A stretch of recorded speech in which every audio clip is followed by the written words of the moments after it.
We are joined by Natalie McLean. We've been invited into her home, and Natalie is a wine writer. And if there is anything to know about wine, Natalie knows it. And you can check it all out on her website at nataliemclean.com. Today, we're going to be talking about my problem, actually, when I go into a liquor store or wherever they sell wine, is I have the worst memory. I see labels, and I don't know if I've seen this before, if I've had it before. I remember when I taste it, but, you know, like how do I know? It's very hard to remember. And, you know, I think that some people just stick with, you know, whatever critter that they like whether it's a purple iguana or a, you know, a yellow kangaroo. But beyond that, you know, there are different ways that you can start to remember your favorite brands. Some people actually like to make a few notes just in an informal kind of journal. Some people actually peel those labels off and stick them in, their favorite ones to try to remember. Yeah. That's a tough one. You know, you're a mom, you're a busy mom, you don't have time for that. I know. So you could find a wine critic that you want to follow and just make a shopping list. There are lots, actually, of wine writers who, you know, give weekly lists, shopping lists of wines. And I think that's one of the simplest ways that you can, you know, simplify your shopping choice. Okay, so if we go on to nataliemclean.com, we're going to find a list of the wines that you would recommend.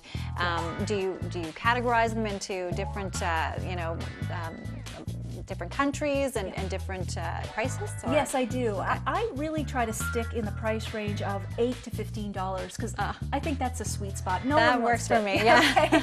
No one wants to spend a bundle on wines. And so I tend to do that. I tend to recommend a variety of styles from light to full-bodied, red to white, sweet to dry, because everybody's taste is different. But most of us, again, don't want to spend a huge amount on wine.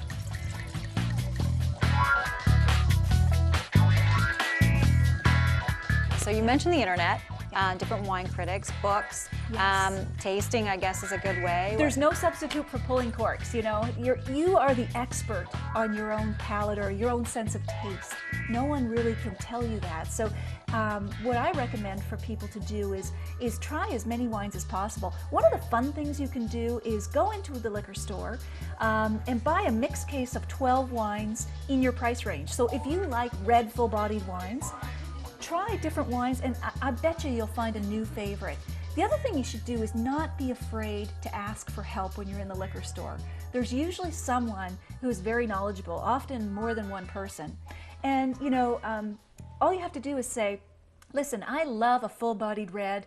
I want to pay about 12 bucks. What are you really excited about on the shelves here? Can you point me in the right direction? Sure. Yeah.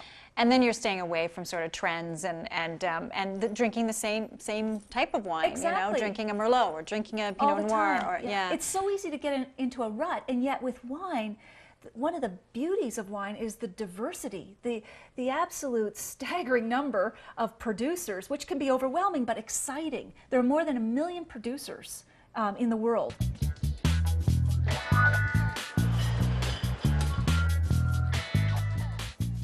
What other ways can we learn about wine?